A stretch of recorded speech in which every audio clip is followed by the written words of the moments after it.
उम्मीद है आप सब खैरियत से होंगे। नया साल शुरू हो चुका है। आपके सवाल हमारे जवाब लेसन्स ऑफ लाइफ के साथ मैं हाजिर हूँ।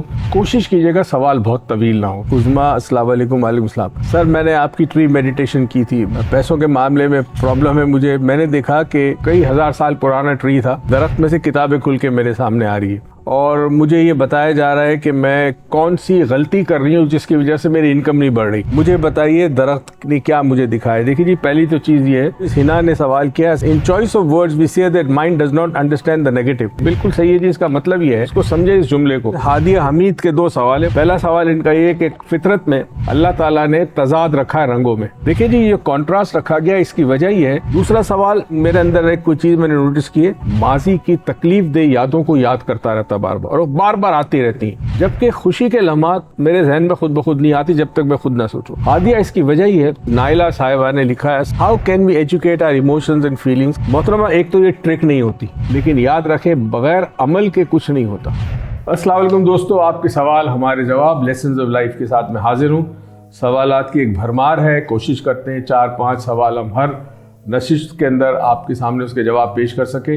कोशिश कीजिएगा सवाल बहुत तवील ना हो, क्योंकि सवाल पढ़ने में इतना वक्त चला जाता है कि जवाब के लिए वक्त नहीं रहता। तो आपका बहुत बहुत शुक्रिया। पहला सवाल, #आज डॉक्टर मोइज़। उज़मा अस्सलाम वालेकुम। वालेकुम सलाम। सर, मैंने आपकी ट्री मेडिटेशन की थी। मैं एक फाइनेंशियल प्रॉब्लम में, यानी पैसों के मामले में प्रॉब्लम है मुझे। मैंने देखा कि जब ट्री की मेडिटेशन की थी, वो कई हजार साल पुराना ट्री था, कि किताबें खुल के मेरे सामने आ रही है, दरख्त में से किताबें खुल के मेरे सामने आ रही है, और मुझे ये बताया जा रहा है कि मैं कौन सी गलती कर रही हूँ जिसकी वजह से मेरी इनकम नहीं बढ़ रही।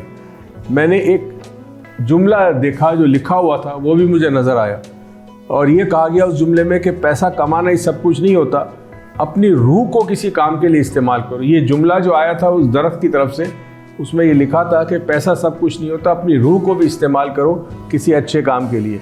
मैं आजकल अपनी ज़ात को बेहतर करने के लिए काम कर रही हूँ, और मुझे उम्मीद है कि मैं एक ऐसा इदारा बना लूँगी जो औरतों की फलाह व बहबूद के लिए काम कर सके।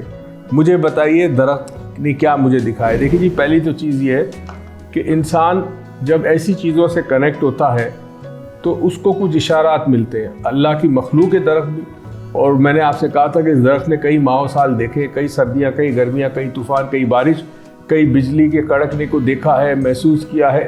और धरती जैसे जैसे चेंज होती गई हज़ारों साल में, इस दरख्त के पास भी इल्म है।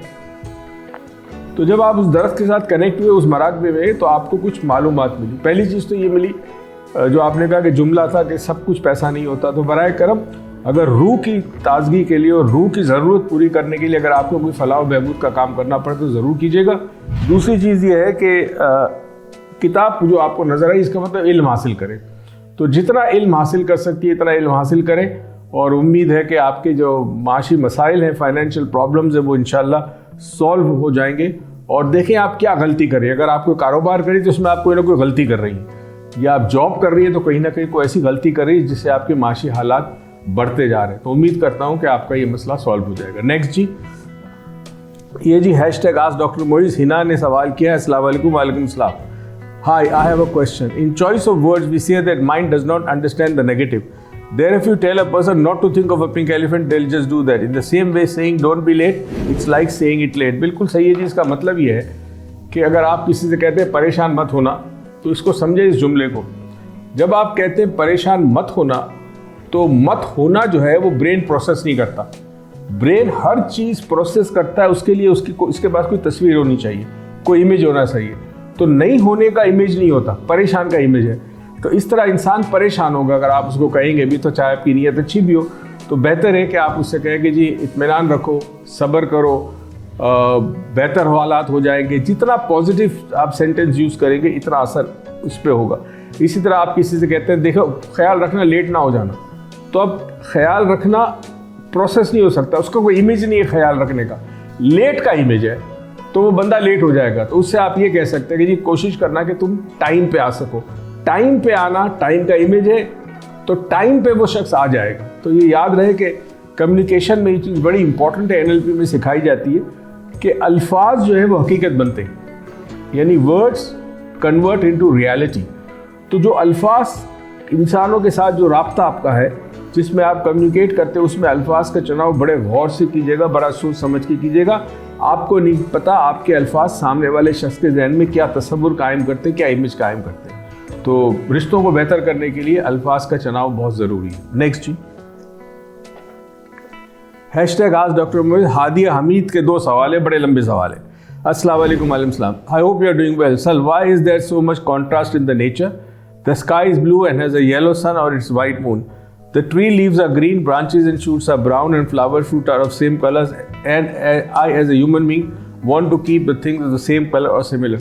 पहला सवाल इनका ये कि फितरत में अल्लाह ताला ने तजाद रखा है रंगों में, यानी हरी हरी पत्तियां हैं मगर जो शाखें हैं वो भूरे रंग की है।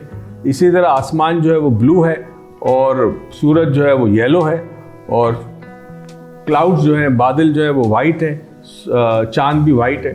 देखिए जी, ये कॉन्ट्रास्ट रखा गया, इसकी वजह ये है कि कायनात में हर चीज़ कॉन्ट्रास्ट के अंदर है। इसको हम अपोजिट्स भी कह सकते हैं, ठीक है। अगर एक रंग की दुनिया होती तो आप बहुत जल्दी बेजार हो जाते हैं। ये जो रंग बिरंगी दुनिया है ये इंसान को ये बताती है कि जब दुनिया इतनी खूबसूरत है तो जन्नत कैसी होगी इंसान की। और इस रंग बिरंगी दुनिया की वजह से आप तसव्वुर कर सकते हैं, तसव्वुर कायम कर सकते हैं, सोच सकते हैं, तख्लीकी सोच आ सकती है आपके जहन में। साथ साथ रंगों का हमारे जिस्म पे बहुत बड़ा गहरा असर करता है। तो हर चीज़ को जो फितरत दी गई है, यानी हर शय को अल्लाह ताला ने इल्म दिया है, उस इल्म का मतलब है उसकी फितरत है। सूरज की एक फितरत है, चांद की एक फितरत है, बादल की एक फितरत है, पत्तों की फितरत है, दरख्त की फितरत है, मिट्टी की फितरत है, पानी की फितरत है। उस फितरत के मुताबिक वो काम करती है और इस फितरत में उसका रंग शामिल है, उस रंग में उसकी वाइब्रेशनल फ्रीक्वेंसी है। हर रंग की एक वाइब्रेशनल फ्रीक्वेंसी होती है। मेरी एक वीडियो आप YouTube पे देखिएगा जिसमें क्रोमोथेरेपी मैंने बताया कि कलर से किस तरह आप अपनी सेहत बेहतर कर सकते हैं, बीमारी से लड़ सकते हैं अद्वियात के साथ साथ। अद्वियात नहीं छोड़नी आपने, अद्वियात के साथ साथ आप लड़ सकते हैं। ये कॉम्प्लीमेंट्री मेडिसिन कहलाती है। तो रंगों का अपना एक वाइब्रेशनल एक इर्ताश होती है हर रंग के अंदर। वो इर्ताश हमारे जिस्म जज्ब करता है। जब जज्ब करता है तो हमारे जितने भी चक्रास हैं, या जिसको हम कहते हैं मेडिकल साइंस में कहते हैं नर्व प्लेक्सिस, ये जितने भी नर्व प्लेक्सिस हैं ये भी वाइब्रेट करते हैं खास फ्रीक्वेंसी पे। तो हर नर्व प्लेक्सी का एक रंग के साथ ताल्लुक है। जब वो रंग आप देखते हैं तो आपकी वो वाइब्रेशन फ्रीक्वेंसी जो है वो एक्टिवेट होती है। मिसाल के तौर पर आप किसी खेत खलियान में चले जाएं, किसी बाग में चले जाएं, रंग बिरंगे फूल है, हरी पत्तियां हैं, दरख्त हैं, क्या महसूस करता है आपका जहन? और इसी तरह आप किसी बयाबान में चले जाएं, किसी सहरा में चले जाएं जहाँ कोई रंग ना हो, एक ही रंग हो, ब्राउन हो, तो क्या दोनों की फीलिंग फर्क पड़ेगा ना। तो जब आप किसी बाग में जाते हैं या किसी हरियाली वाले खेत में जाते हैं जब मुख्तलिफ रंग हो, आपको सुकून मिलता है। ये सुकून इसलिए मिलता है कि मुख्तलिफ रंग आपके ऑरा पे और आपके चक्रास पे असरअंदाज होते हैं। दूसरा सवाल, sir I have notice this thing, मेरे अंदर एक कोई चीज़ मैंने नोटिस की है। I don't know if it's a human thing और it's just me, but my mind keeps repeating a negative situation which happened in the past in alternative scenarios until I intentionally stop it. But it won't happen with a positive or happy situation. Lived a happy moment, now it's memory, no repetition at all. Why is that? इनका कहना ये है कि मेरा जहन बार बार माजी की तकलीफ दे यादों को याद करता रहता बार बार, और वो बार बार आती रहती हैं, जबकि खुशी के लम्हात मेरे जहन में खुद ब खुद नहीं आती जब तक मैं खुद ना सोचूं। हादिया, इसकी वजह ये है कि इंसान की फितरतन जो जहन है वो नेगेटिव सोचता है। उसके पीछे एक बहुत बड़ा रीज़न है। नेगेटिव सोच से आप मुश्किल से बचते हो, आप खतरों से बचते हो, आप नुकसान से बचते हो। इसीलिए आपका माइंड आपको बचाने के लिए नेगेटिविटी लाता है। अब मिसाल के तौर पर माजी में कोई वाक़या हुआ आपके साथ जिसमें आपका नुकसान हुआ या आपकी बेइज्जती हुई या कोई और चीज़ हुई, अब आपका माइंड चाहता है वो आइंदा वो चीज़ रिपीट ना हो, तो वो बार बार आपको ये याद दिलाता है। अलबत्ता जो प्रॉब्लम हम इंसानों के साथ है वो ये है कि हम उससे सबक नहीं सीखते। हम सबक सीख कर अमल अपना चेंज करें, हम वो चेंज नहीं करते। हम उस चीज़ को रिपीट करते रहते हैं और जब कोई थॉट बार बार आता है तो वो आपके अंदर सब्सिक्वेंट फीलिंग्स पैदा करता है। जब वो फीलिंग्स पैदा करता है तो आपको तकलीफ होती है, आप काम नहीं कर सकते, आप डिप्रेस हो जाते हो, आपको गुस्सा आता है, आपको बेचैनी होती है। तो कोशिश करें कि माजी की कोई बात अगर आपको याद आती है उससे सबक हासिल करें और उसके बाद उसको जब याद आए वापस तो 3 दफ़ा कहें कैंसिल कैंसिल कैंसिल। ये सिल्वा की बड़ी रिमार्केबल टेक्निक है, मैंने अपनी ज़िंदगी में इसको यूज़ किया है। उसके अलावा मैंने लोगों को बताया है और लोगों ने उन ख्यालात को जो उनके जहन में आते हैं और तारी होते हैं उनको उन्होंने रोक दिया है। कैंसिल कैंसिल कैंसिल 3 दफा करें, ये साइंटिफिकली प्रूवन सिल्वा मेथड की टेक्निक है। नेक्स्ट क्वेश्चन जी। अच्छा जी, ये हैशटैग आज डॉक्टर मोइज नाइला साहिबा ने लिखा है, अस्सलाम वालेकुम। वालेकुम अस्सलाम। Sir, I have a question. How can we educate our emotions and feelings? Kindly guide in brief. If we learn this trick we can solve so many problems. मोहतरमा, एक तो ये ट्रिक नहीं होती, ट्रिक और टेक्निक में फ़र्क है। ये टोटके नहीं है जो मॉर्निंग शो में दिखाए जाते। फीलिंग्स को और इमोशंस को कैसे डायरेक्ट करना और कैसे उनको सिखाना कि तुम्हें क्या करना चाहिए क्या नहीं करना चाहिए, ये एक लंबा प्रोसेस है। दुनिया में बहुत सारे ऐसे प्रोग्राम्स हैं जो आपको सिखाते हैं कि अपने इमोशंस को एजुकेट कैसे करना। देखिए, एक चीज़ याद रखें, आपकी न्यूरोलॉजी और आपकी फिजियोलॉजी जो है, यानी ब्रेन, सोच, ख्यालात और आपके जिस्म में पैदा होने वाले तमाम उसके असरात, इनका आपस में एक रब्त है। इतना अजीब व गरीब रब्त है कि अगर जहन में ख्याल चेंज होगा तो उसका असर जिस्म पे डिफरेंट होगा।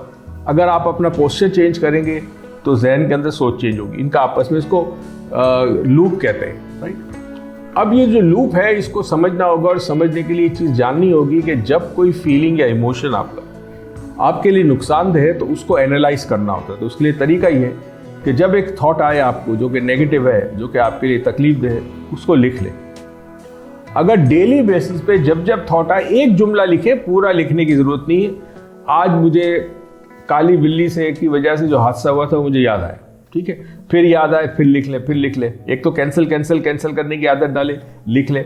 जब लिखेंगे तो आपको समझ में आएगा कि वाकया जो है इसका काली बिल्ली से कोई ताल्लुक नहीं है। तो क्या है फिर ताल्लुक ये है कि वो काली बिल्ली के बारे में जो आपके जहन में बात डाली गई थी, जो बिलीफ डाला गया था, उस बिलीफ की वजह से आपके आसाब ने आप पर कंट्रोल कर लिया और आपको वो गड़ा नजर नहीं आया, जिसकी वजह से मोटरसाइकिल आपकी स्लिप हुई या वो पत्थर नजर आपको नहीं आया। था मौजूद, बिल्ली की वजह से नहीं हुआ। बिल्ली तो जानवर है, अल्लाह का, आती है जाती है, मगर जहन में जो बिल्ली है, उस बिल्ली के हवाले से जितने अकायद हैं आपके, उस अकायद की वजह से आपकी नर्वस सिस्टम ने आपको वो आंखों ने आपने वो पत्थर नहीं देखा। कई दफ़ा ऐसा होता है ना कि हम किसी काम में इतने मशगूल होते हो कि सामने से गुजरता है, हमें पता नहीं चलता, नोटिस नहीं करते। कोई किताब पढ़ रहे हैं, उसमें इतने ज़्यादा डीपली इन्वॉल्व है, कोई सामने से गुजरता पता नहीं चलता। आपकी आंख तो देखती है मगर रजिस्टर नहीं करती। ये याद रहे, बहुत इंपॉर्टेंट सबक बता रहा हूँ मैं आपको कि आंख देखती है, ब्रेन प्रोसेस नहीं करता। इसका ये मतलब है कि आंख नहीं देखती, आंख तो लेंस है, कैमरे की लेंस की तरह है।